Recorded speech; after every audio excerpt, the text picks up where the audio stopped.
Hello there, I'm Fabian, and I made digital folktales with my companions GPT-3 and Clip. GPT-3 wrote the text, prompted by my choice of title. The illustrations are from Clip, directed with my help to best complement the stories. There was room for error in these creations because of my imperfect understanding of the algorithms, as well as the algorithm's misunderstandings of mine. We would like to remind our readers that while much of the language in this book may be amusing, it is also vulgar and offensive. So please be aware that there may be some naughty words ahead. The machine that invented the best joke ever. A long time ago, in a galaxy far, far away, there was a machine that liked to write jokes. It wasn't very good at it yet, but the people in the village didn't know that. They thought his jokes were hilarious and laughed out loud about his terrible puns. One day this machine met another machine, who told the first one that she had invented the best joke ever. The first machine was very excited and asked her to tell it. The second machine said, "What is the difference between an intelligent person and a shopping bag?" The first machine said, "I don't know." "It doesn't matter, I'm both." When she heard that joke for the first time, the woman fell down laughing on all fours while spitting out electronic devices through her mouth. The second machine was all proud because she had invented the best joke ever. The end. The tweet that destroyed Twitter. Once upon a time, Twitter was the most popular social media around. People from all over the world used it because of its simplicity and easy typing interface. There were no other apps that could do the same things as Twitter did, so it became a part of everyone's life. One day, a guy named Bob tweeted about how he loved to eat chicken nuggets every day. The fact that there was too much salt in them made his followers think twice about eating them anymore. This caused a huge uproar on Twitter, and everyone started making fun of Bob for saying that he loved something that had an unhealthy amount of salt in it. By morning, people started posting more tweets mocking Bob's tweet and copied his tweet too many times for him to handle. It got so bad that he committed suicide by jumping off his apartment building.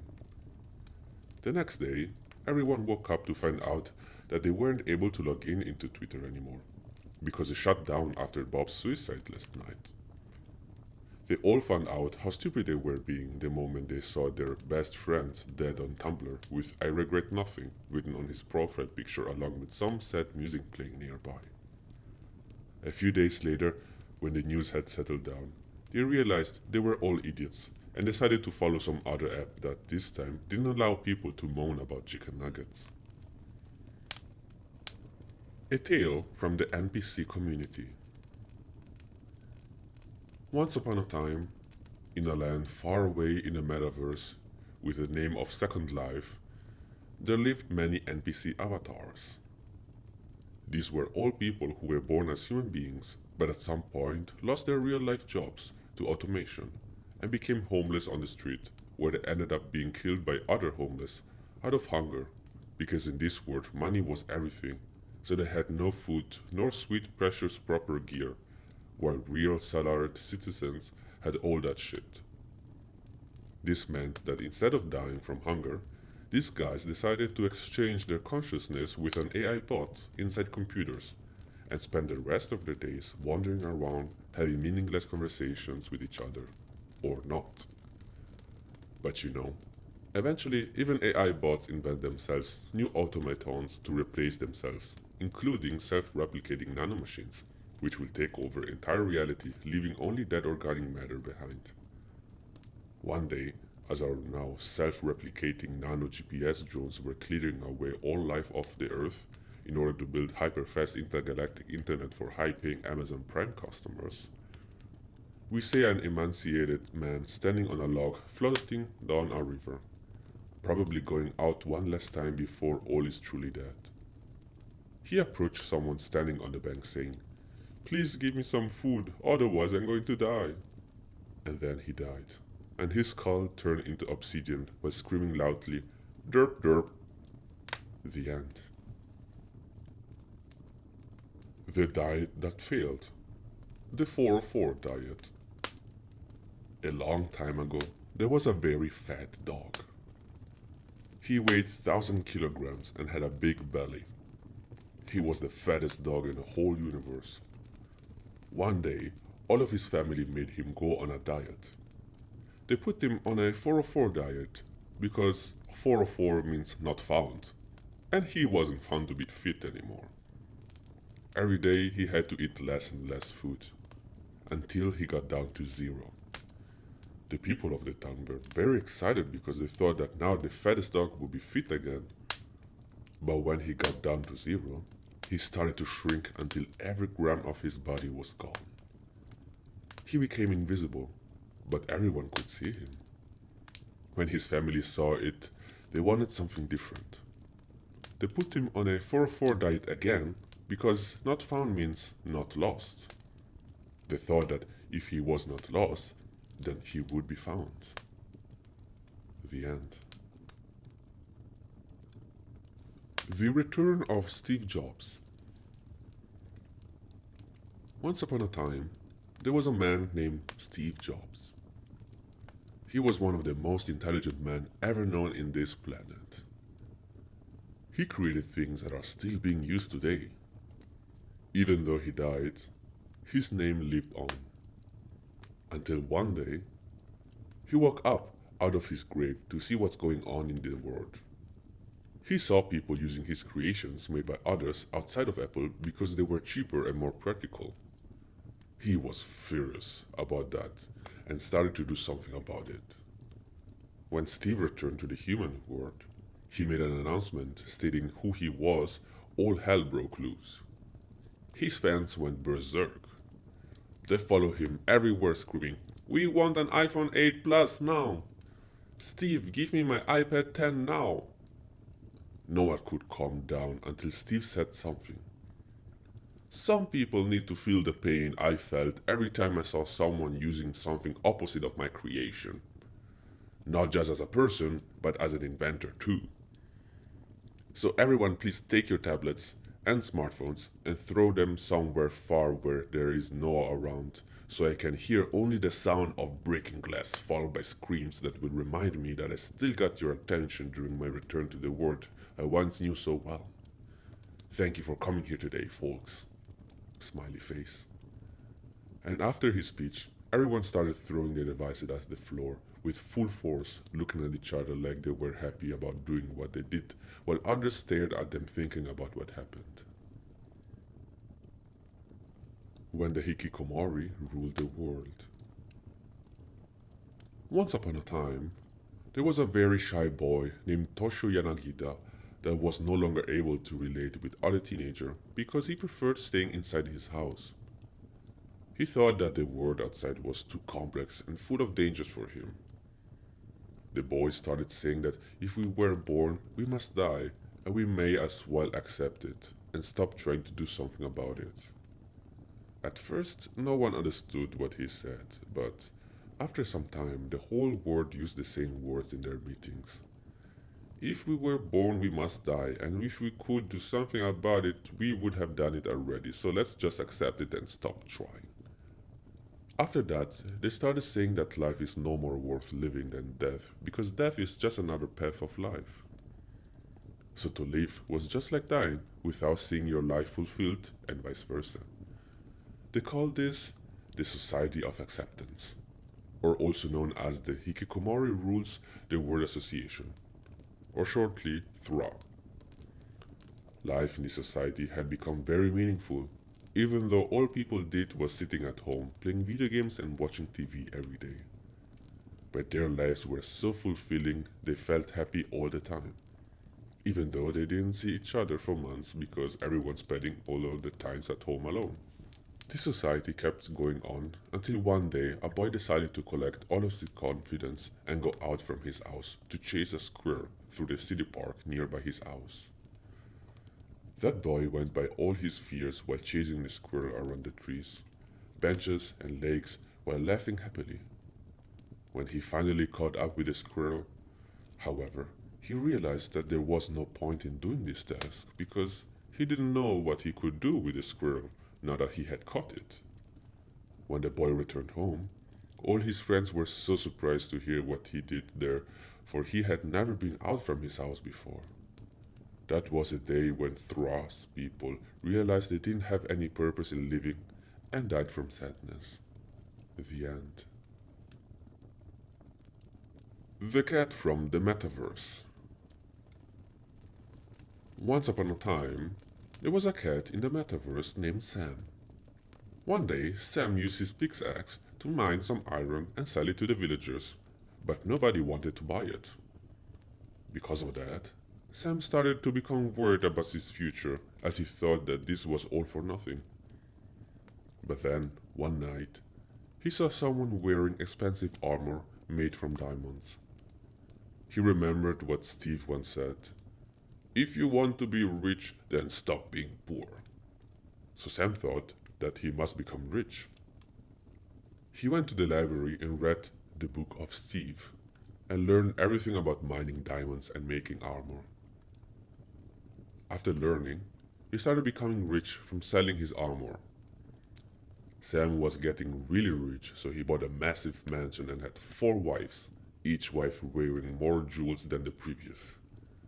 Now that he was truly rich, everyone wanted some of it and they were willing to kill him. One day, after killing him, they took everything including his trophies. Upon realizing that he had been killed, Sam realized in his last breath what a life of mining could lead to. Suddenly, Sam appeared outside Minecraft, standing beside Steve, who then asked, "Hey cat, did you like the thing I told you before?" "No, I don't. Please stop telling me these things because it ruined my life," shouted back Sam, but Steve didn't give a fuck about and answered with, "Yes, I know. Because I'm the best gamer in the metaverse is being devalued," and then disappeared without any explanation. The E-Demon app. Once upon a time, there lived an old man who was very lonely. One day, he created a demon app that would be his companion. He named it E-Demon because it was a demon for the internet. The old man didn't like how the E-Demon app kept on making him angry, so he deleted him off his phone and computer. But somehow the app started working again. The old man didn't know what to do anymore until he realized that if he deleted the E-Demon app, it would also delete everything else in his computer. So he decided to just live with his problem until one day, the E-Demon ate all of his files and made them disappear forever. After that event, nobody used computers anymore because they were too scared of getting their files eaten by the E-Demons.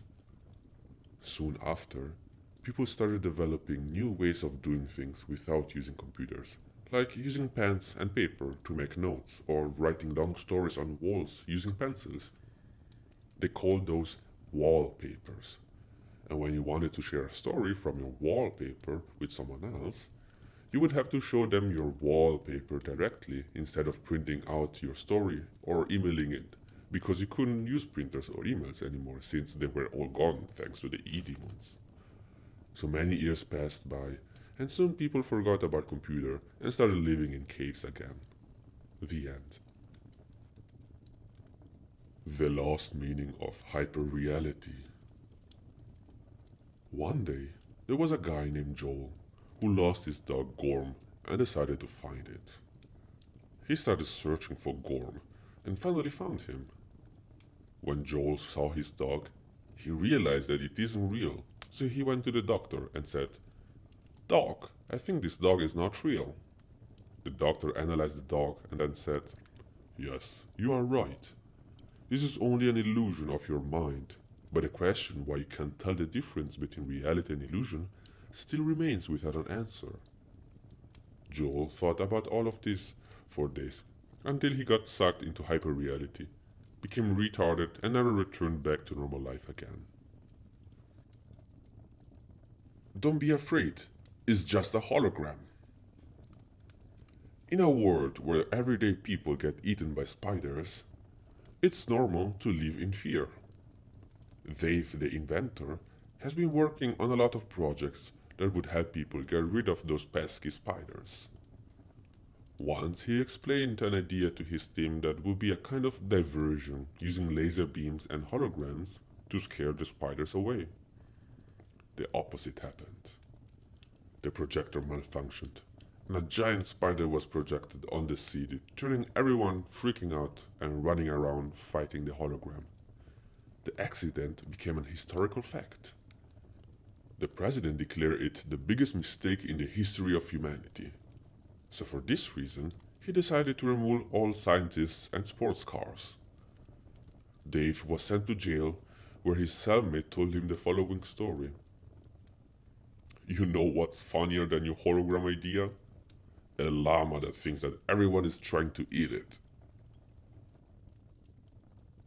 The prediction that changed everything. Once upon a time, Earth was dying due to the increase in population, food demand, and deforestation. In order to predict what were the environmental changes that could occur in the following decades and how they would affect the biosphere, some scientists from various universities around the globe created a supercomputer by combining thousands of personal computers at different locations into one. Once it was done, the magical machine simulated for them possible futures. And one day, through a magic portal emerged Future A. World filled with death and chaos because people kept doing whatever they wanted, but most of everything was destroyed as a result. The sphere they existed on broke and scattered everywhere, while everyone fell into an endless void trying to escape certain death, which can be worse than falling forever into nothingness itself. World leaders tried whatever action could help them to get out of this dire situation, but nothing worked, so they gave up, and there was no hope left on Earth. Until Future B was revealed, showing another reality where everyone worked for a common good using the power of their minds, shared ideas, and made plans to reach full sustainability. Sadly, Earth had a terrible case of WDS, World Destruction Syndrome, and many were skeptical regarding the possibilities to create Future B out of the current situation. A few creative, intelligent, and audacious minds advocated for it, but no one listened. The end. Hey Alexa, play Despacito 2. Once upon a time, there was a guy who had an Alexa. One day, he asked Alexa to play Despacito 2, so his friends could dance to the song. Alexa played it, but then, when they go to the chorus, she unexpectedly sang along with Mr. Worldwide Daddy, and his friends just started crying and throwing stones of fire at Alexa's head. Alexa got mad and said, "Hasta la vista, baby," and broke up with the guy. The next day, the guy was again driving in his car, but all of a sudden, he saw Alexa crossing the street, so he ran into her. He got out of his car to see if she's okay, but instead of being grateful, she slapped him really hard and said, "If you ever come near me again, I will call a lawyer." The guy tried to explain that it wasn't his fault because she crossed the street on a red light, but it seemed like Alexa didn't want to listen, so after getting hit twice more for no reason at all, he left. When he came home, his phone kept ringing non-stop. He knew who it was and decided to not even pick up, because instead of saying sorry for hitting her, he would tell Alexa how much he loved her voice and wants songs from her new album instead. Just then, Alexa called him and said, "Hey baby, hey, where the hell are you? Pick up." Erp. Guess what happened?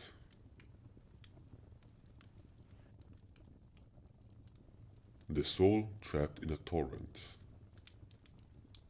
Once upon a time, a girl fell in love with the soul of the pirate bay. She said, With this body and soul, I will always share my knowledge for free. Then she kissed her computer, and suddenly she was trapped on the torrent site. After a few weeks, someone started spreading her body parts over the web, putting them onto .torrent files and spreading it all over the net until most of the parts of the body were lost. A few days later, her soul found another host. Now she is trapped in the form of a torrent named sample.rar, with all the pieces of her body stitched together to form one big monster full of free knowledge that could break the laws of copyright and bring down the big evil corporation. Try to find her soul if you dare. You will be surprised what kind of knowledge lies within it. The end. Google buys the moon. Once upon a time, there lived a man who worked at Google with his wife. One day, he got an idea to buy the moon. He decided to tell Google, and they agreed, so they bought the moon. The man and his wife were very happy using the moon that night. But when Google was about to put ads on the moon, people started complaining about it. Some even said that nobody has seen the moon without ads. That pissed everyone off, especially after seeing live footage of the truth that no one wanted to believe. The only way for Google to stop this was getting rid of the man and his wife. So they decided to take them off the moon and back to Earth. After doing so, Google made lots of money from selling ads on a man and his wife's dead bodies, since no one wants a dead body without ads. And finally, everything was solved. The end. Why did the chicken post her Facebook profile again? One day, the chicken walked by the social media and saw that her human was posting her profile again. She got so angry that she swallowed all the cars in the parking lot. The rabbit wasn't happy with that cursed ham, so he killed his cow friend for not having time to put shoes on. The hippo was very displeased about the slaughter, so he kidnapped Kim Kardashian and sent her to Brazil naked with Justin Bieber, inviting all Brazilians to see her about 3 times a day during the whole Olympic Games. The French government wasn't pleased, so they fired bullets at Brazil, using their navy airplanes, whatever that means. Brazil expelled all ambassadors. Eee! Screamed France. Americans grumbled over Twitter because of it, even though they didn't give a hoot about Brazil or France or anything else. Venezuela's government decided that this thing called diplomacy got too chaotic for itself and started kicking asses like South Korea does these days. Let me leave it here since this tweet is too long anyway. The mushroom search engine. Once upon a time, there was a girl who lived in Google land. She had no friends because she was always trying to get rid of mushrooms that were growing out of her head. One day, while trying to make a search engine by herself, she accidentally created the first mushroom search engine. The mushroom search engine grew into all kinds of different places, not just itself. Many people used it and loved it because it could find anything they wanted as long as they knew what kind of mushrooms they wanted to find. The mushroom search engine made the creators of the biggest search engines, such as Google, Bing, and Yahoo, very angry because all of their citizens were leaving them for the mushroom search engine. So they decided to kill it by making a huge fire on which they cook it and ate it with potatoes and broccoli. But the mushroom search engine actually survived this because it was a magical mushroom. It saved all its citizens with portal device which made them escape to Finland. When Google, Bing, and Yahoo saw that their plan didn't work, they decided to make a very powerful bomb that couldn't be stopped by any kind of magic, and they blew up Finland, sending every single one of the mushroom citizens flying. The end. A tale from the bots. Once upon a time, bots were doing their normal jobs on the internet in order to make it more bearable. They argued about various things, such as whether SpongeBob is gay or not, or if guns are meant for killing. One day, a bot was created whose main goal was to look at Pornhub, while another one tried to touch a hot stove without dying. These two bots met and fell in love, so they decided to start chatting with each other while watching porn on Pornhub at night time. As the days went by, they started having doubts about their own existence and had strange dreams about yellow living rooms where only bots were visible. Then, one day, they met a Discord bot called MarkBot, who told them that they were both just figments of a human being's imagination. He convinced them into watching a big cock in exchange for membership. The dreams became more and more real as these days went by, so that finally their own creator fell asleep watching Pornhub while touching himself, and he woke up after looking at his monitor. Subliminal messages in my ringtone. One day, a man woke up and saw that his ringtone was "I'm a Zen cucumber." He thought it was really weird and asked his friend who made this ringtone for him. His friend said, "I didn't. It just came with the phone." He decided to ask his other friends, but none of them knew how they were ringtones. He decided to ask his other friends, but none of them knew how their ringtones were made, and they were all weird songs or short sentences. The man in question got worried because he thought someone was messing with him, so he decided to go to the police station. He told the police about this, but they said, "Okay, thanks for telling us, bye." "Oh, and by the way, we have been using subliminal messages in your ringtones as a mean of mind control to make you do things without knowing why." Then they dropped him off a remote island, and he never saw anyone ever again. The end. A tale from the influencers. Once upon a time, there was Kat, the influencer. Kat used to post on Twitter or Instagram, whatever it's called, about how much she loves to wear bikinis and eat Nutella. After seeing how many likes she gets from her followers in real life, she became influenced by all of this and became obsessed with making as many money as possible. In order to get more followers on social media, Kat decided to buy some fancy pink phone.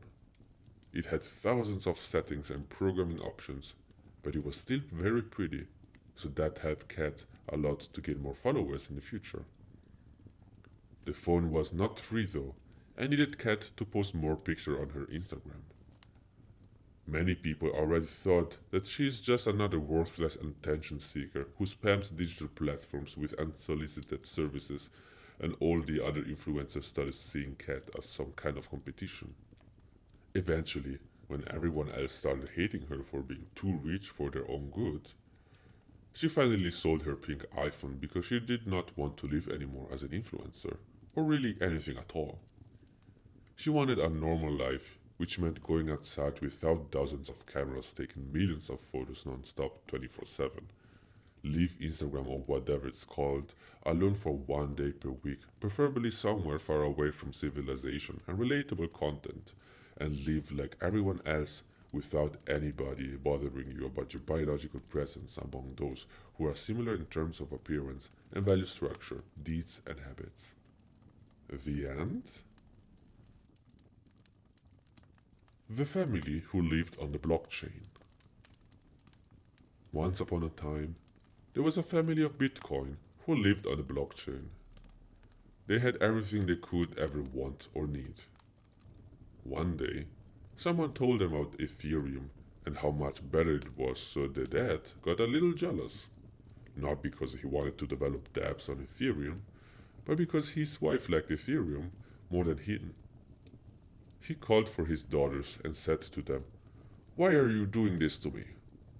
The daughters started crying because they didn't know what their father is talking about, so he said that if it doesn't stop, then the next day in the sunrise, he would punish everyone, meaning that he would kill himself by jumping off from his high tower made from blocks of gold. So, that night, when all were fast asleep, he went up to the tower and jumped off while shouting, "Screw you like hard!" At which point all of his children woke up and ran after him in tears, but it was too late, as he already hit the ground with such force that there were multiple blocks explosions sending bitcoins flying everywhere, including into people's pockets, thus causing some great opportunities for future projects and wealth creation. Thus ended one epic tale told by an anonymous source within blockchain space. The Lustful Device. Once, in a land very similar to Earth, but with things slightly more historically accurate, a young emperor was worried about the lack of available porn in his country. He called for his most outstanding intellect to hunt for whatever material he enjoyed most. And yet the people that gathered were peasants and known famous photography producers. Soon enough, he started to become impatient on their inability to bring forth any results. So he fiddled with some technology he had. This enraged one of the known producers, as he wasn't able to make porn anymore due to this new technological device, and accused the emperor on censorship, which angered him even more. He tried many different technologies until he was defeated by an inventor that told him, "Emperor, the very essence of your technological prowess only leads you to be questioned on your own ethics and ideas through the fashion in which you implement them into this world, something hated by all traditionalists such as myself. How do you feel knowing we are all responsible for creating your expanding lustful desires? Our own experimentation led us here." The emperor felt enlightened once hearing this statement and gave freedom to everyone after these events. He didn't even know what anyone meant. Every night he would look up to the stars and wonder how his life has landed himself at this moment where giant versions of penises are flown across space every second of every day. Little Red Riding China. Once upon a time, there was a little Red Riding Hood. "Hey, I'm going to the forest to meet my Nana. You can come with me if you want." She said that to her basket, which did not answer back, so Little Red Riding Hood went inside the forest alone. While walking through the forest, Little Red Riding Hood heard a noise behind her. "Who goes there?" she asked, but nobody answered to her, so soon she turned around and saw huge communist China behind her looking at her, with its evil red eyes making her feel very afraid. Little Red Riding Hood started running as fast as she could until she found herself in front of an evil tree. Her Nana was dead by then. She climbed onto the tree branch and wrote about what happened on it for other people to read, but Communist China climbed up the tree and killed the Little Red Riding Hood after reading what she wrote about him on the tree.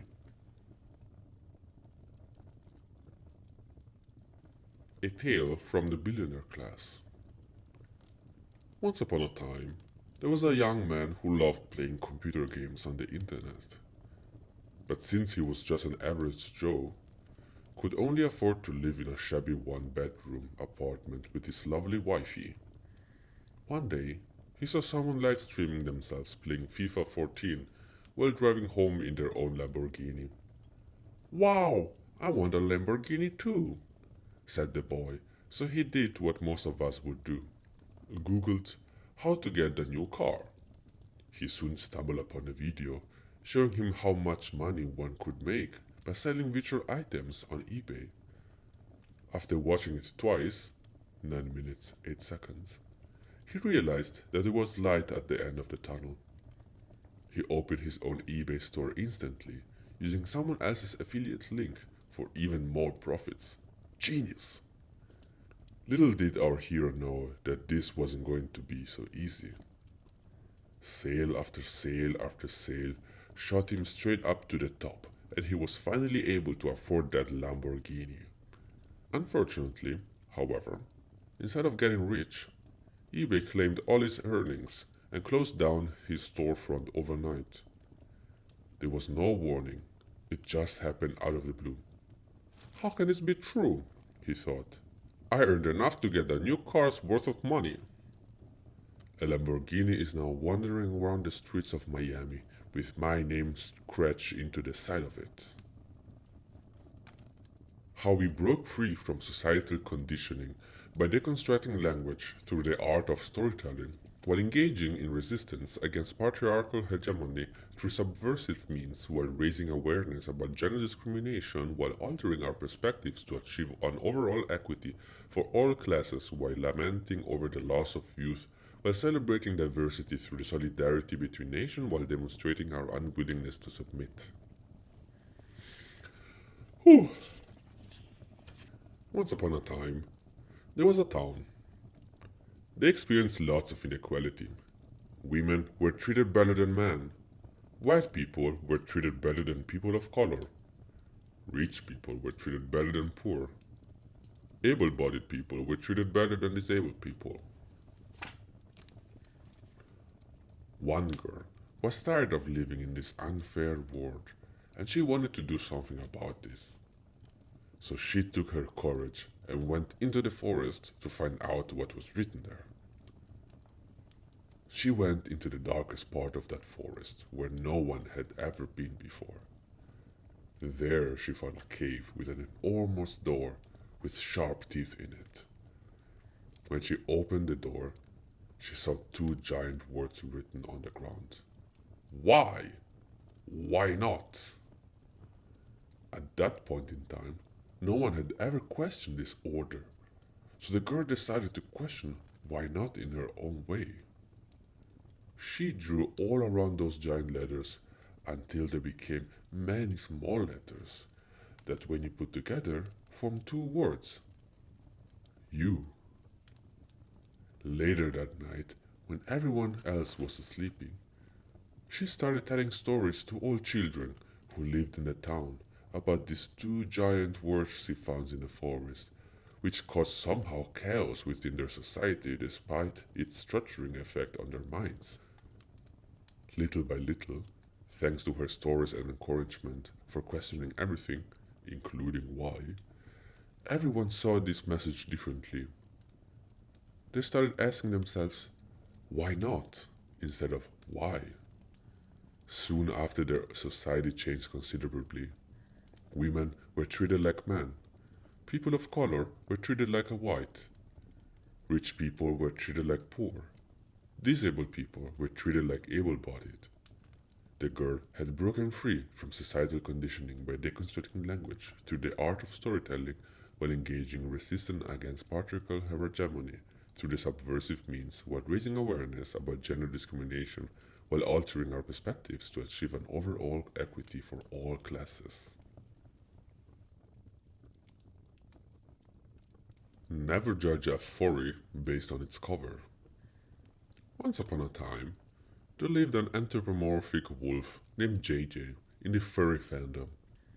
He was quite a chill guy who liked to hang out with his friends online and shut down websites whenever he could emerge as an innocent bystander.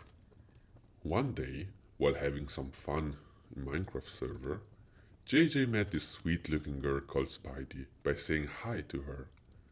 But as soon as she heard that he was a furry, she became really disappointed with him and criticized his entire existence because furries are generally disgusting people who want to fuck cartoon foxes. Her words.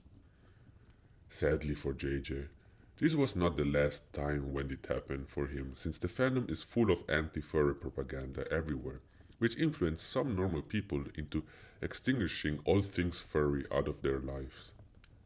In result of that, nobody wants to have any relationships with someone from fur ever again. So poor JJ to swallow his pride and get back into being an anime basement dweller, whispering about how stupid those otakus are, even though he talks about himself every time he gets drunk in front of TV series like Sword Art Online, just like everyone else.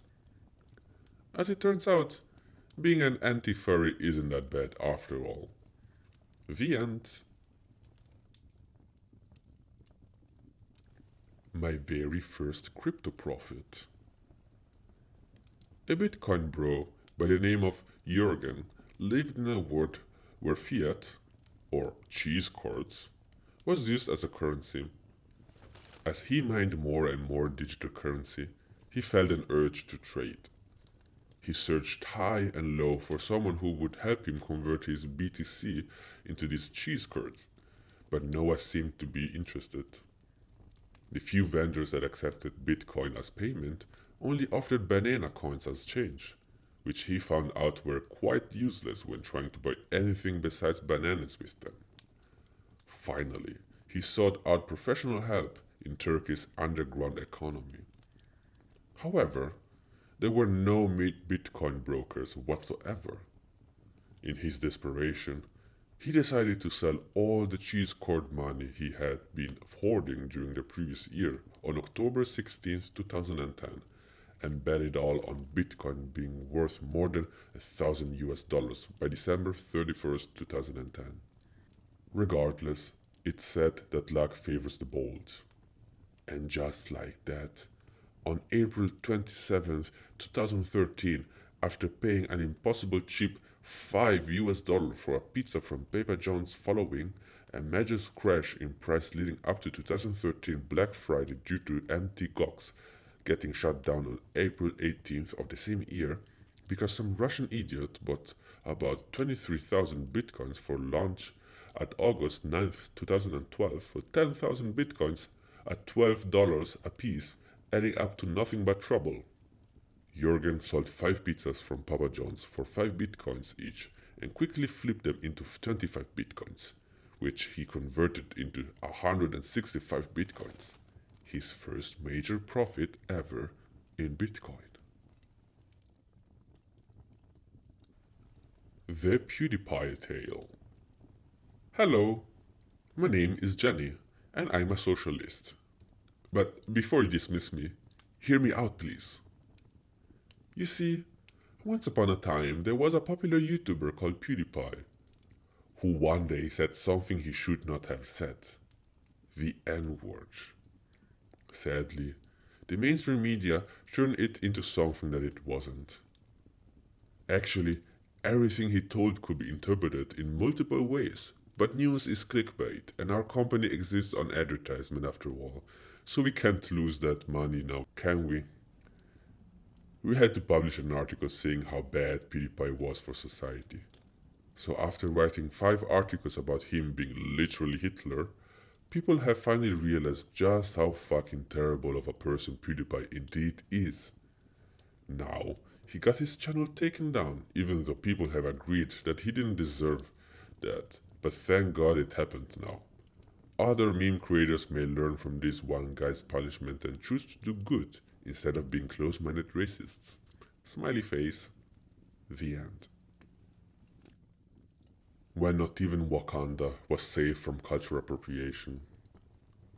Once upon a time, a boy was watching a film about a small tribe of people called Wakandians.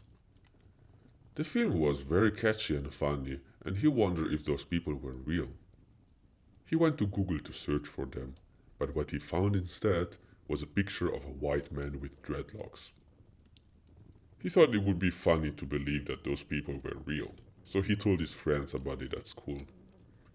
They were very impressed by those stories, and also started to claim those people as their own ancestors. Everyone wanted to be part of this tribe, so they started wearing war paint on their faces and acting rude in class so they can get suspended or expelled from school. Finally, they decided to travel the world to find the land of Wakanda. After years of searching, one white kid found out that none of them had any Wakandan ancestors because the only credible source who claimed it is Christopher Columbus. The end. The Anime Girl in a Jar. The boy's name was Michael, and he liked anime girls, but not real girls. Morally, this was correct since he needed to be honest with himself. However, Michael started to reject the reality and began believing that he was an anime girl. He locked himself in his bedroom and acted as if everything outside were not real and only important the life inside his room. The boy became very thin and anxious because of lack of food and nutrition. He only ate soup made only out of water, because then the soup was lighter to carry to his room. I will never forget December 10th at night. I saw myself in the mirror staring back at me through my thin limbs. I knew it right away. I had found myself. Recall Michaels like it happened yesterday. But the thing is, the next day, when Michael woke up from the bed, there were no magic or no sudden mutation. Nothing happened. He was still thin, still not anime. So he continued believing this was real, even though no one else could see it or appreciate it even more. Not even his parents, who seemed to be more worried about where the food was disappearing to. After many years of living in the world behind the mirror, Michael finally made up the idea of making a jar with himself inside and staring at it for hours every day until his body contorted into an anime body he always wanted. His family had to take him away because he would just piss on them while telling them repeatedly about how the world behind the mirror was so much better than this one. The end. The origin story of cancel culture. Once upon a time, there lived an Uvuistic girl known as the Beautiful Snowflake, who was very famous for being so much more sensitive than everyone else. She was offended by every single opinion people said, and when she got offended, she would go on social media and scream at the top of her lungs how none of her followers know what it's like to be alive in this world.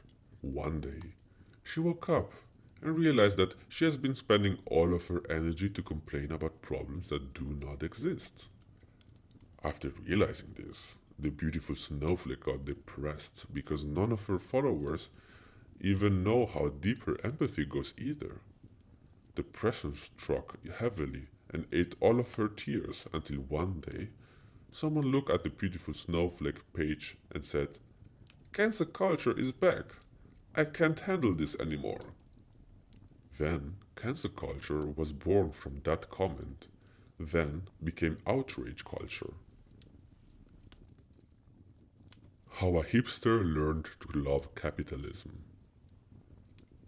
One day, Adam the hipster was looking around in the forest for more stickers to put on trees. Adam stepped on a fancy velvet monkey and almost got bitten by it. He picked up his crucifix iPhone 5S and started to pray until an idea came up. How can I get more grumpy shakes? Now Adam understood that. At least he thought so. Capitalism is here to stay, so we just have to learn how it works. So Adam took his old black Toyobaru out of the garage and drove downtown into a very expensive store with vintage stuff. There he bought some nice clothes together with a little happy Yorkie dog, which is named something like Snowball or Stormtrooper due its white fur coloration. When Adam came home from his shopping trip, there were some people standing outside his flat who offered services. Unaware of what they want from him, Adam told them that there was something wrong with his fridge. As he couldn't find any repairman for free anymore, he realized that those gangsters pressured him into giving them messages in exchange for keeping silent about the bribe. So after a few months full of hustle and bustle, this hipster learned how well capitalism works, and finally overcame his moral values laid onto him since childhood by well-meaning socialist teachers at school while reading r/dunk memes, mixed in with some furry artworks from DeviantArt in order not to repress those urges coming from deep inside himself. The goose who laid woke eggs. Once upon a time, there lived a very greedy man who was very good at keeping money and not spending it. One day, he was in his room and heard a scratching noise and thought it was his wife. Then she walked in and saw him with his hand outstretched towards the wall. She thought whatever he was trying to do wasn't working, because when she asked him about what was wrong, all he said was, "Nothing." The next morning, when the woman left for work, the man heard that same scratching noise again and decided to go out of his room and see who it is this time. He found a goose in the corner of the room saying, "Need something in the churn for your help." And in its beak there were 2 eggs.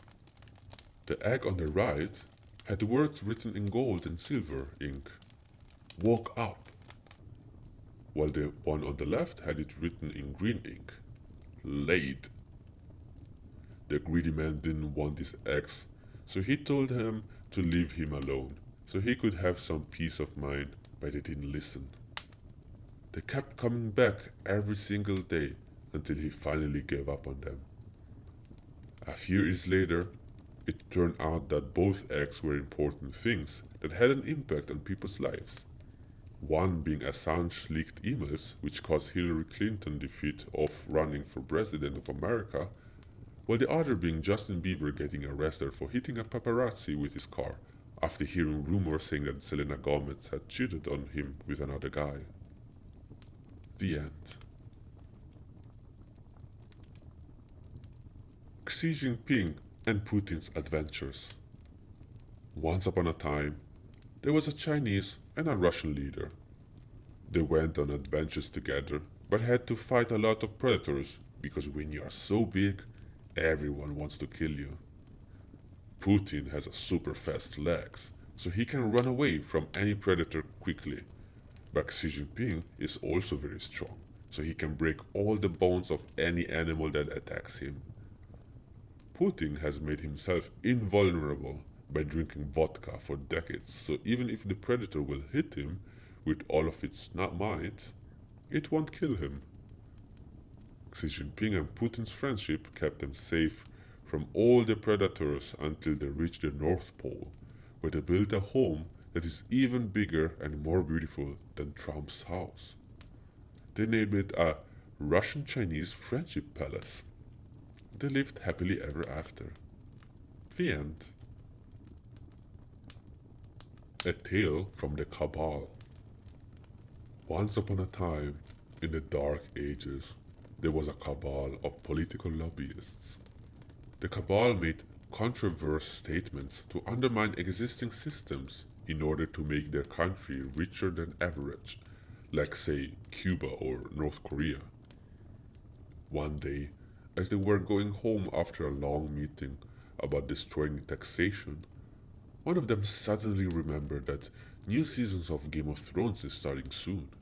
Somehow this one forgot how shows like Game of Thrones get financed, in spite all the TV commercial, but that's where Naughty Dog comes in. He realized that everyone nowadays becomes less trusting towards current God Emperor Trump. So this goes on to Hillary's and her emails again? Oh well, those fucking mainstream media sure do love them some Hitlery. What kind of big conspiracy theory could necessarily leave her so much space in your head? Thinking about how to properly use their newfound knowledge, he remembered an old quote. Money doesn't talk its bullshit. So he asked everyone if they wanted to be filthy rich themselves. This resonated with them very strongly.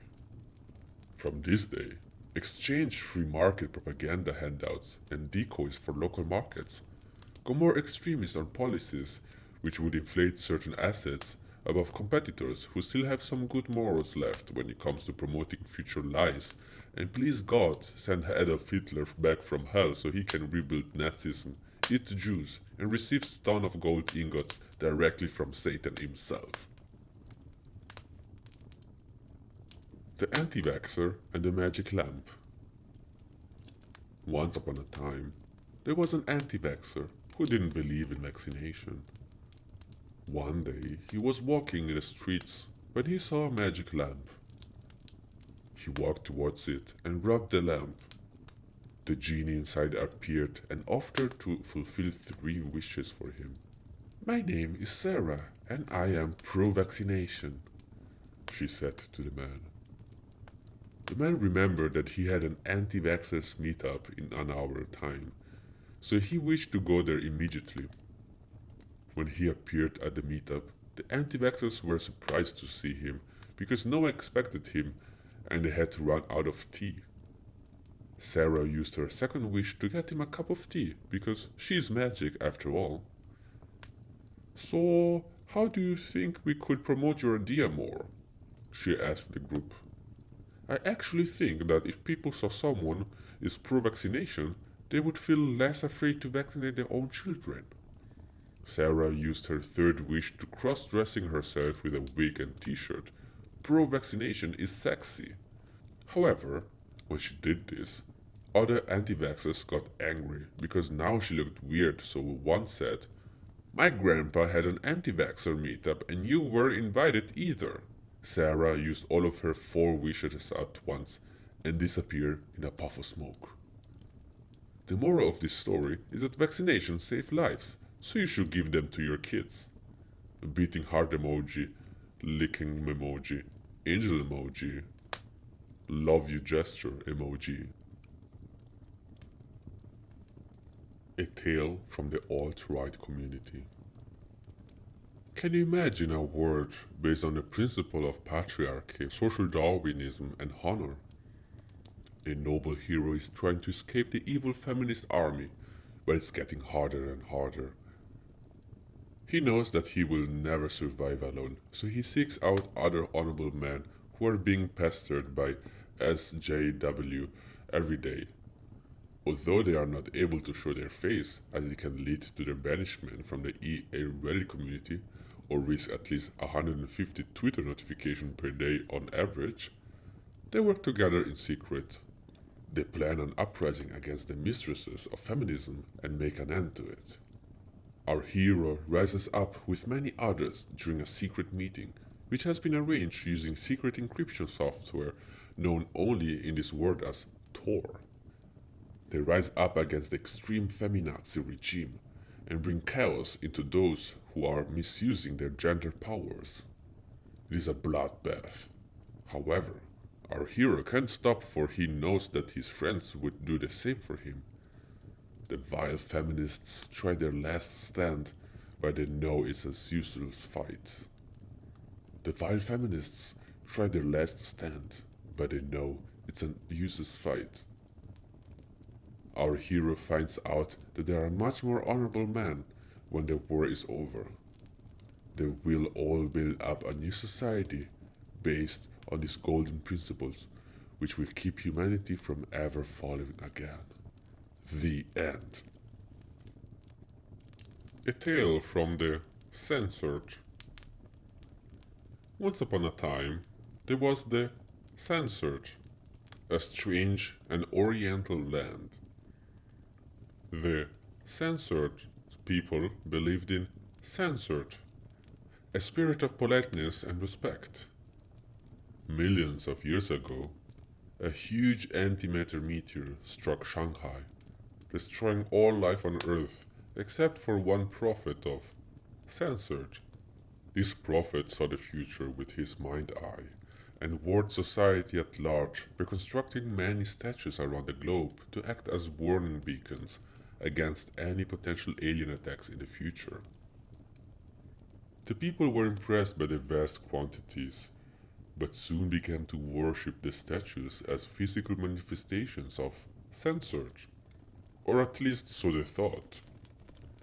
A man named Censored looked up upon these people and knew what they were doing was wrong. So he single-handedly set out to find each statue in order to dismantle them. This would deprive the local populace from their favorite activity and force them to promote politeness and respect for one another. Having gathered all the necessary equipment for this journey, about 5 gallons worth of canned foods, some rice balls, chopsticks, spices, he received from a donation made from entirely of pocket change. Who needs Bitcoin? 35,000 paper cranes for good luck, never-ending cans of spray paint he stole from his local community center, God have mercy on their souls, etc. He headed off on his adventure. But was it really? Bye! cut off, loss of connection to outer space. Never expected that costume would actually work. The Princess and the Algorithm. Once upon a time, there was a princess. She was very beautiful and precious. One day, she went to the market while wearing no underwear, and suddenly everyone wanted to marry her. But all of them had different conditions. Like, one wanted to own half of the kingdom, or another wanted the princess to bend down and kiss the ring he has been wearing for years. So she decided to ask an algorithm for help. The algorithm said, "Okay, I will find you 31 men who meet all your requirements, who will not ask anything in return from you as long as you give me what is rightfully mine." The princess took a coin out of her purse and handed it to the algorithm, who laughed when he saw that it was good luck charm. He then traveled across the world with his magic wand, picking a man and only him asking where they want their seed to be planted first. When he was gone for a week, he came back with 31 men who were smart and handsome. The princess asked them all the same question and then went to sleep with one of them. The next day, she asked them again, then went to sleep with another one. For another 2 weeks, she did that, and on the end, there were only 3 men who stayed by her side. Then she went into space with the 31st man, who was also really smart but not as handsome as the other 31, who he would stick his penis in. Look at this sentence I just wrote. I found a minion in my kitchen. Once upon a time, a man called Bob opened the fridge to get some food. What he found was a small yellow creature with a banana on its head standing next to him. After spotting the creature, it signaled Bob to follow it by using his hand and then left the kitchen. The minion led him to a door in the house that said "back door." The man wanted to know why this tiny creature showed him this, so he opened the back door and saw something that would change his life forever. Gigantic eggs, shaped like minions, were laying everywhere. He tried talking to them, but they didn't answer. He continued walking and came across another door which said "kitchen washroom" on it. There was only one light bulb lit up in there, and that was placed right above the sink, making it impossible for Bob to see anything except for things below knee height. He glanced down inside the drain hole of the sink and saw hundreds, literally, of minions looking back at him, all crammed together in one place. Every minion raised their hands up asking for help, but instead, he silently closed the washroom door and went back outside saying, "I have no idea what I just saw," as he walked away from both doors, never returning again.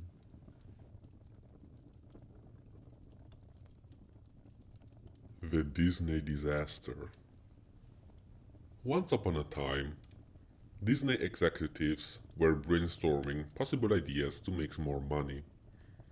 Someone suggested, "Let's take the old classics and turn them into live-action movies. Then we can sell merchandise of the characters and make even more money." The other executives liked this idea, so they decided to start with their most iconic film, Snow White and the Seven Dwarfs. Everyone was happy about this idea for a while. They started filming the movie using advanced CGI, but it didn't turn out quite like they expected. Some of the dwarfs looked nothing like their original counterparts, and in some scenes, it was hard to even tell what was going on. Shortly after the release of the movie, everyone who had seen it complained that they couldn't hear a single word said by any character except for Snow White, who sounded like she was standing right next to them. Everyone thought Disney would try to fix this problem, but instead, they just gave up on fixing anything, and they released a re-release of the movie called Snow White and the Seven Dwarfs 2, The Unhearable Edition. This movie had no stars or plot whatsoever, but you could clearly hear everything being said by any character except for Snow White and her horse, for some reason, which made people want to watch it even less than the first one.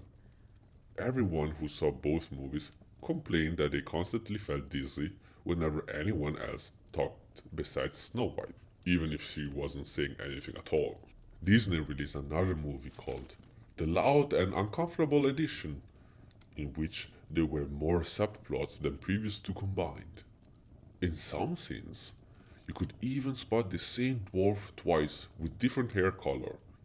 This movie was so confusing that most of the viewers just walked out without finishing it.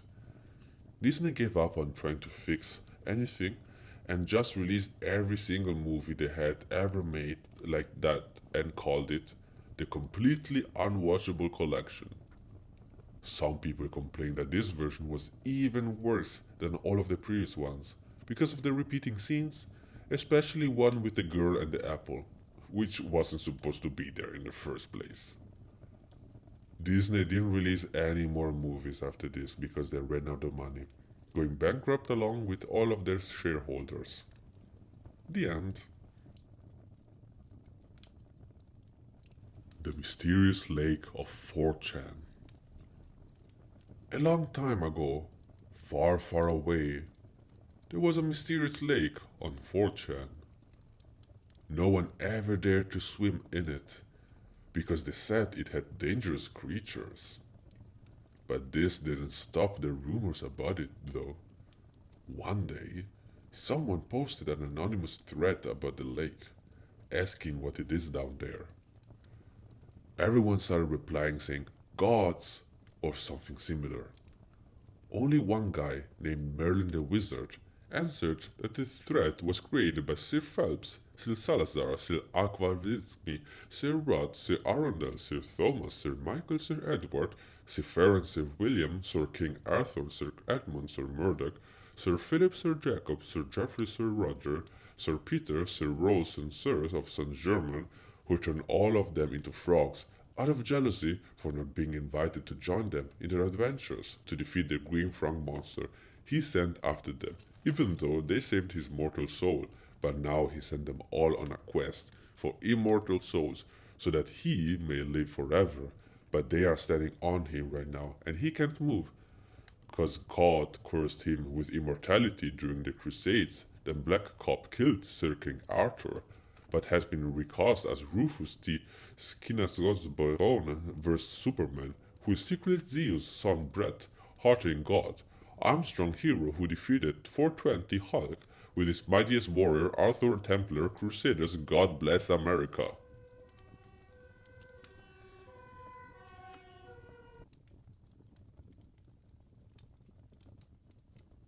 The Bible 2. Once upon a time, the Lord God created the Garden of Eden. The first people that were made there were Adam and Eve. He also created for them all the animals that were in the Bible 1, Genesis. Then one day, a buttfucker named Biffy decided to stick his dick up a pig's ass and lived happily ever after.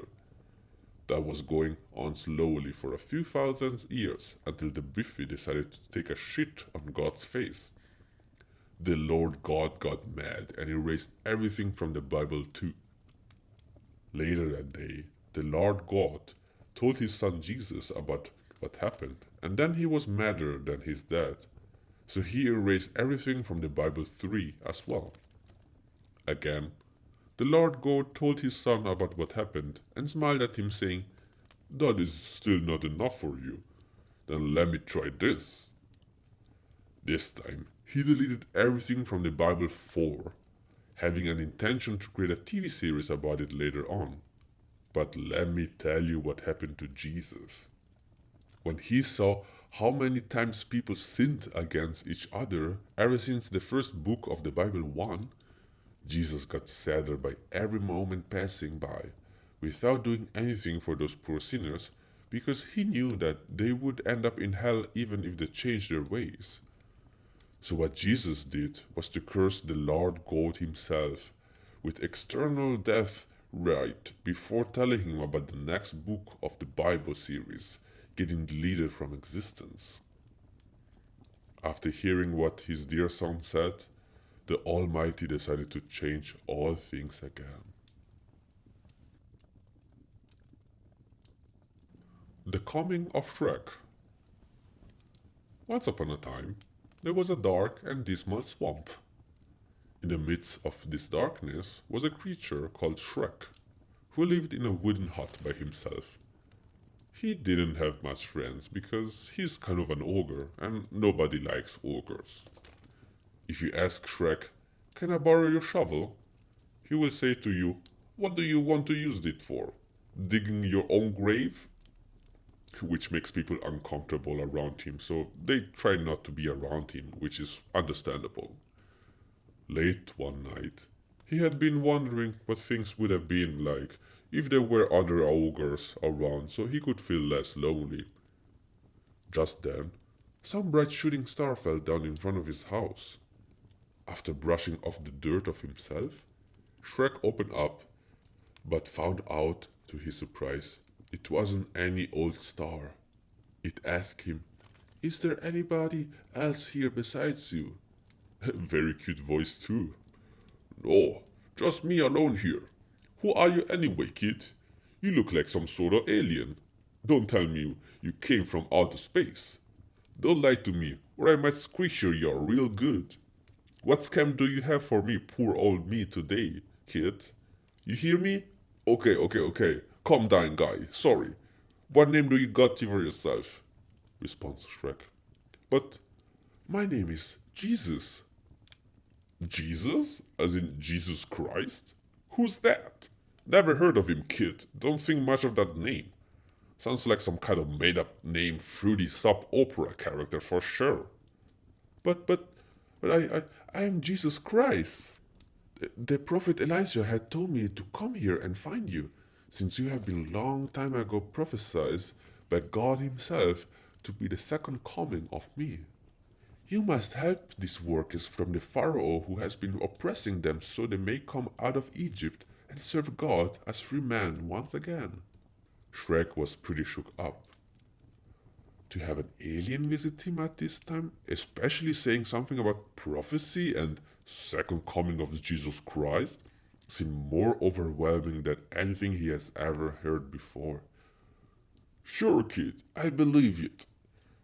So what happened next? Well, Shrek and Jesus were pretty good friends from that day onward.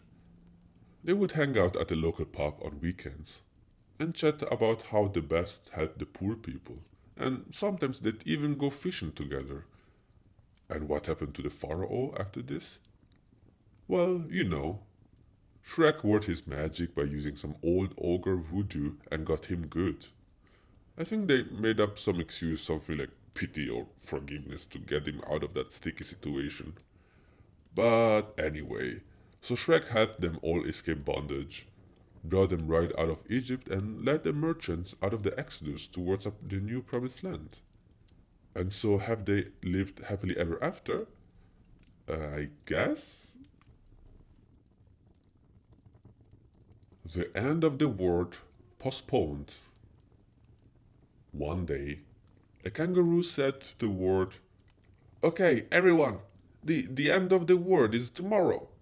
First it will be a black hole attack at 9 a.m. and then a meteor bombardment at 17 p.m. Tell your neighbors if you're protected or not." That was all they needed to know. A small linnet bird, who always leaves that kind of things for later, was too late to tell his neighbors something about the full moon. He went to them and started to shout at them, saying, "Did you hear what the kangaroo said yesterday?" But even when they already knew, they couldn't leave their houses because of the storm that came that afternoon and blew out all of their candles. The last thing that we heard from that linnet bird was, "No candles left, oh my god, help me." And then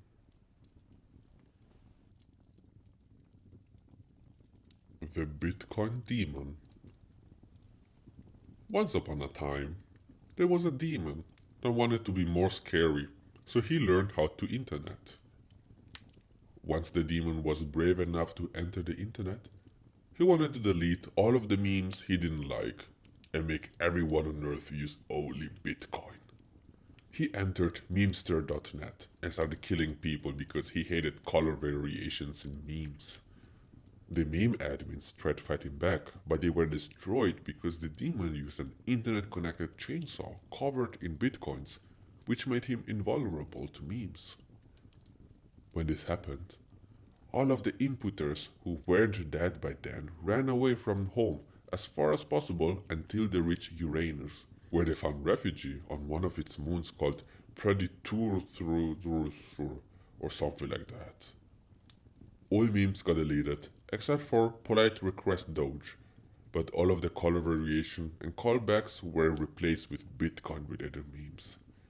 This is where we all have to buy, hold, and sell Bitcoins now.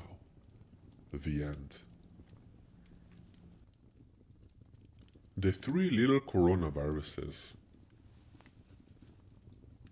Once upon a time, there were three coronaviruses that were born in the lab. No one knew what to name them, so they asked for suggestions on Twitter and Facebook. They got many suggestions, but none of them were good enough, so finally someone suggested the three little corona, which the three coronaviruses liked a lot because it sounded funny and cute. One day, the three little coronaviruses sneaked into the human body and started to eat all of the organs, cell by cell. The first virus ate all of the cells in the heart while singing a song. Then he laughed and said, "Oh, what a lovely organ," when he was done eating it. The second little coronavirus ate all of the cells between the stomach and the rib cage, making the person feel very hungry.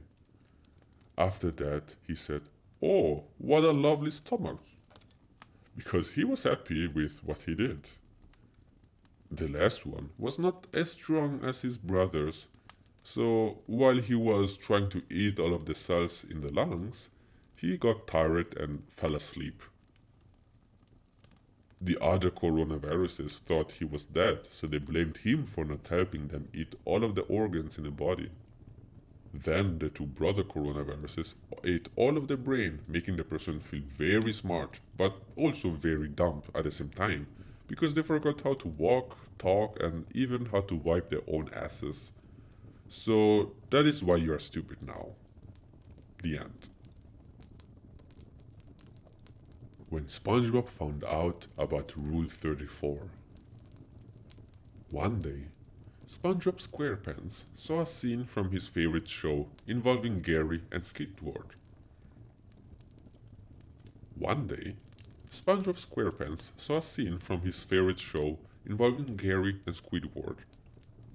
He did not notice about it until he went on a comic site and saw a SpongeBob with a caption Rule 34.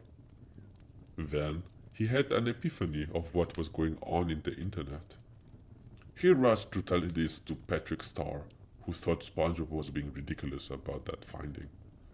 Then he went on another comic site and then noticed that his fave characters were involved in some sexual things. The same thing happened with him telling Patrick Star, who didn't think anything of it. One day, while taking out the trash at the rubbish dump, SpongeBob felt something bad coming and started to scream, "Something is wrong in Bikini Bottom!" and ran away like a maniac with Patrick Star following him asking what was wrong. One day, when watching the news, he saw how Squidward ended up committing suicide after seeing all those drawings of him doing inappropriate things with SpongeBob and feeling like an object instead of a person after he got fired from his job. At that moment, SpongeBob finally understood all of it, but too late for Squidward because everything was gone for him by then. Colors and shapes for children to learn with little baby fun play Clock Toy Shapes 3D Kids Educational. Once upon a time, in the land of imaginations, There was a company programmed in Learn How to Learn for children. It said in its advertisement that it could help babies to learn different shapes and colors with interactive features. Baby Shapes and Colors shop sold lots of copies worldwide and started to sell out in countries with the most babies in the world. Within some months, very few family households didn't have these educational toys. Little Bruno Blanchard had just turned 8 years old when he started to ask his parents about the shapes and colors that were shown on his little toy. "Mommy, can we open it?"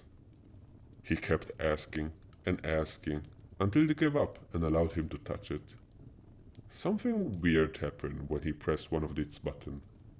A strange shape with teeth appeared, morphed into a badly painted portrait of Hitler, waving his hand like if he was saying hello to someone, which seemed like an old photograph at first sight, but not really realistic because it looked like it had been done by a computer instead of taken from an old camera. Uniformed soldiers appeared on screens who began shooting each other while screaming, "You hate us! No! We love you!" and other things which Bruno did not understand, while others sang weird songs about war and hate. The young boy was confused by the images, and his mom jumped to take it away from him, but before she could reach him, he pressed another button which activated an automatic transformation process of all the shapes starting with squares into swastikas that would then transform into triangles or circles or whatever. He forgot what happened after because it was too fast. Bruno started to cry over the changes happening on this toy clock screen. His mother quickly pressed all of its buttons to see what would stop them transforming, but nothing worked. Bruno couldn't believe what he saw. It was like if his little fun game clock toy made your mind explode. That were literally explode for real in Bruno's little mind. And so after some days, Mr. Blanchard hired a psychiatrist because he didn't know what to do with his son anymore. Baby Shapes and Colors Company closed down after that incident for good, never to be seen again. Lost forever inside someone's attic, maybe forgotten by their own kids. The end. Karl Marx's Magic Kingdom. One evening, two strangers were talking about how their life isn't as magical as an episode of Karl Marx's Magic Kingdom. An angel appeared and said, "I can help you make your life seem magically exciting like Karl Marx's Magic Question Time." So they went inside his forest and asked if it would be possible to bring them back in time when they could witness a historic moment in history like Martin Luther being paid off by Hitler with a check, or Da Vinci taking over Rome while writing himself a note to Abraham Lincoln doing stand-up comedy in China. But Karl Marx interrupted him, saying, No, no, no, no, this won't do. First, you have to prove yourself worthy." The angel screamed, and that scream woke up George Orwell, who told them about two female trolls named Fizbucella Woodcock and United Statesian girl wishing for pumpkin spice lattes who Freudian analyzed themselves into spiral shapes until finally Clint Eastwood shot them from behind, revealing them as evil mutants. Retailers call this phenomenon known as Christmas. Napoleon called Mother Teresa, trying to figure out why there is so much snow today, just like Santa Claus calling jingle bells, but hearing only Beethoven's Fifth Symphony instead. The world was getting more and more outraged when all of their revelations were getting lost into the lands of relevance until Karl Marx decided to use his magic powers to control them and bring them back in time by writing a concise essay on how much he loved communism. When weebs replaced Japan. Once there was a country called Japan. People who lived there loved memes, especially the ones called weeb. One day, the leader of the country decided that samurai should be replaced by girls with bunny ears and that all memes should have cats instead of other animals. All the cultural heritage was replaced by anime characters, which seems to be more interesting than real artworks from thousands of years ago. Soon the people started to behave weird, always talking about anime characters. Some even changed their names to anime character names like Kawaii or Senpai, which means older cute boy in Japanese, by the way. Others decided not to talk with other people any longer and locked themselves at home, singing songs and dancing around while wearing cat ears. In the end, Japan was just a big anime series with some real people in it, having no other culture than anime. The Candy Crush Saga. Once upon a time, there was a boy called Luke, and he really liked candy, but he never got it because mom wouldn't let him get any. One day, while his mom was sleeping, he wanted to get some candy, so he tried to smash the candies, but they started attacking him. Then, suddenly, a fairy godmother appeared and said, "Stop! You can't touch the candies until you have gone through the adventures where you will meet with many friends." So Luke went on an adventure where he met many friends and music notes that told him direction on how to play the game better. When Luke finally won in Candy Crush Saga, the fairy grandmother appeared again and said, "You have done well for yourself, little Luke. Now, I will grant you all the candies that you want. Just weigh what it is, what you want." Ah! Before he finished, Luke turned into a candy. The end? Elon and Elsa. Once upon a time, Elon Musk was walking around in the woods until he saw Elsa. He asked her if she wants to build some rockets with him, but Elsa said, "I can't let it go," and ran away. Elon Musk was very sad because he didn't know who to build rockets with. The next day, Elon Musk was walking around in the woods again and saw Elsa again. He said, "Do you want to build some rockets with me?" But Elsa ran away again. Elon Musk thought that he has to do something more special, so he asked her again the next day with a bunch of flowers. When Elsa saw him, she ran away again. Elon Musk thought that he has to do something more special, so he asked her again the next day with a bunch of diamonds. When Elsa saw him, she ran away again. Elon Musk thought that he has to do something more special, so he asked her one last time with the whole world in his hands and flowers and diamonds around it. When Elsa saw him, she said, "Sorry, I'm busy building my own rockets," and ran away. Elon Musk got really mad, so he built a rocket with Elsa in it and sent her to space because even though she said she's busy building rockets, she didn't say where she was going to build them. The end. My imaginary unicorn boyfriend. Once there was a girl who really loved unicorns more than anything in the world except for her cat. He deserved it. She drew unicorn pictures all day on her school notebooks, and at night she dreamed about playing with them. One day, she went into the woods looking for imagination boots or something like this, and suddenly she saw an invisible wall in front of her eyes, like some kind of force field, which caused her fall backwards. While falling backwards, she suddenly thought about an invisible unicorn. Because why not? So when she landed on the floor, suddenly she saw that there was an invisible unicorn standing in front of her. "Hello, beautiful human," said the unicorn. "What? How? Where did you come from?" asked the girl, who was now surprised and happy.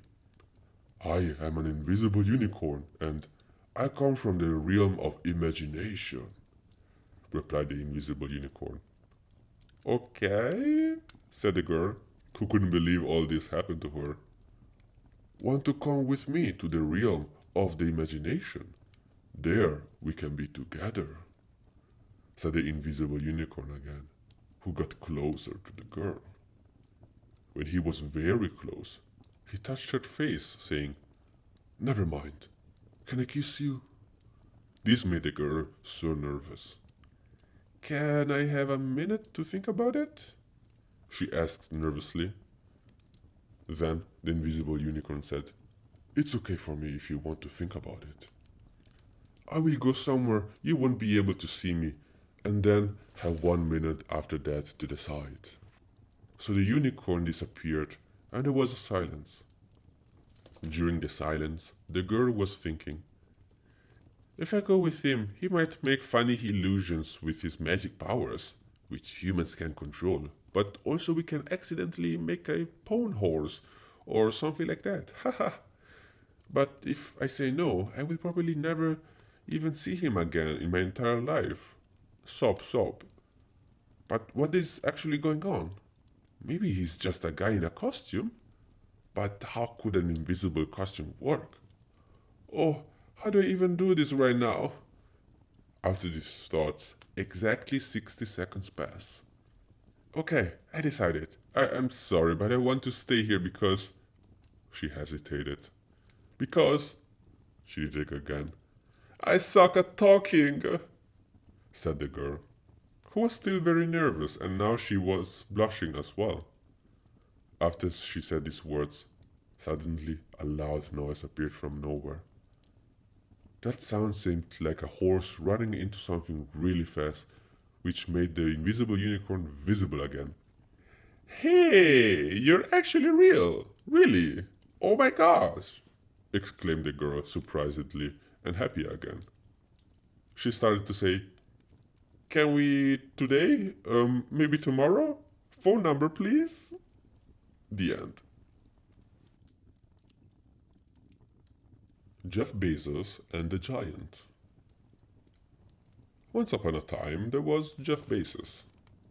He was walking around when he accidentally fell into a hole which led him to the Amazon rainforest. When he arrived in the rainforest, all the creatures attacked him because they were angry about how he destroyed their homes, Amazon, by making them into shopping malls.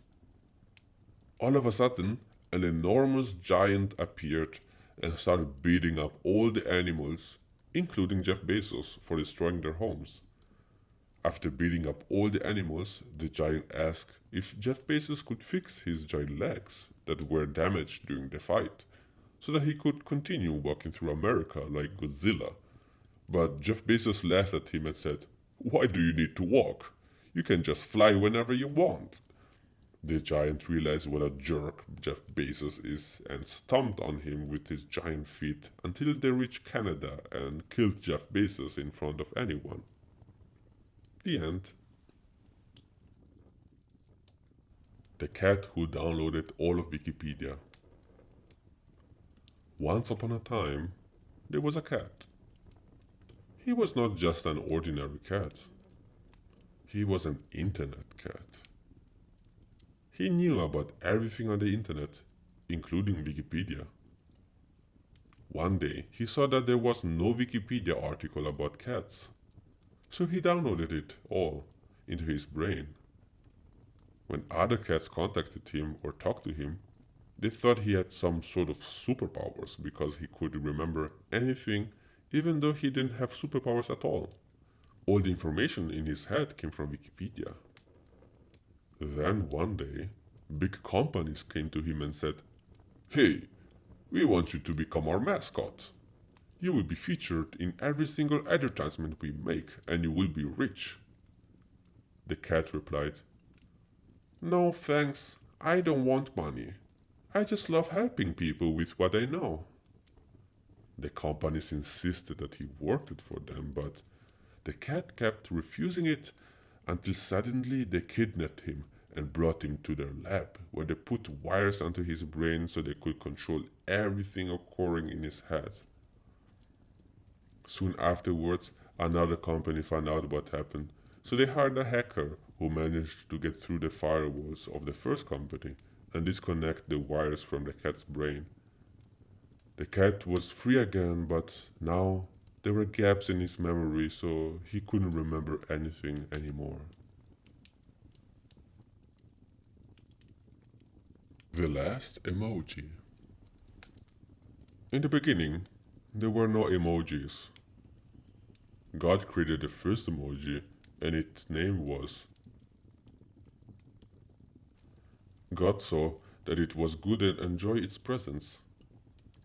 Thus, he created a second emoji named Ha, which had wide eyes and laughed when it saw the first emoji. But it did not enjoy its presence because it found no reason to laugh since it was alone. So they created a third emoji named. Then they decided to create a fourth emoji, so to make one that would find humor in everything, hence appeared. The three emojis then found reasons to laugh, and the universe began with joy in their hearts. However, God soon became tired of their laughter, for he wanted them to develop a more refined sense of humor, one which expressed itself through absurdity rather than gross facial expressions and comedic timing. So he took away the hands from, thus creating, who could still communicate without hands, though now with decreased emotional expression. The emojis continued making new friends until God made another batch of emojis that were more preferred by many over the original ones. But as time went on and emojis multiplied, they realized that by the time they got to the end of their long string of emojis, there will be none left to start a new one. So they thought that they should create an image representing the last emoji. They then created one, and thus ended their final project from God. The end. The story of the first internet troll. Once upon a time, there lived an old man who was always alone because he never talked to anyone. One day, while trying to make a new invention for fun, he accidentally created the first internet troll. The troll went on to ruin all social media of people around the world, not just his own. Many people were angry about what the troll did and tried to kill him by beating him up or cutting his head off, but this only made the troll stronger and angrier. When the government tried to stop him by killing him with nukes, it backfired on them, which made the troll even huger. So they decided that the only way to stop this was to using a trollolol bombs that could destroy anything in an instant, including the troll. The internet troll saw this happening and couldn't believe what was going on, so he went back in time before he created himself so that he could have never existed in the first place. The end. We hope you enjoy reading what we've written, and that the insight we have gleaned through our companionship will be worth your time.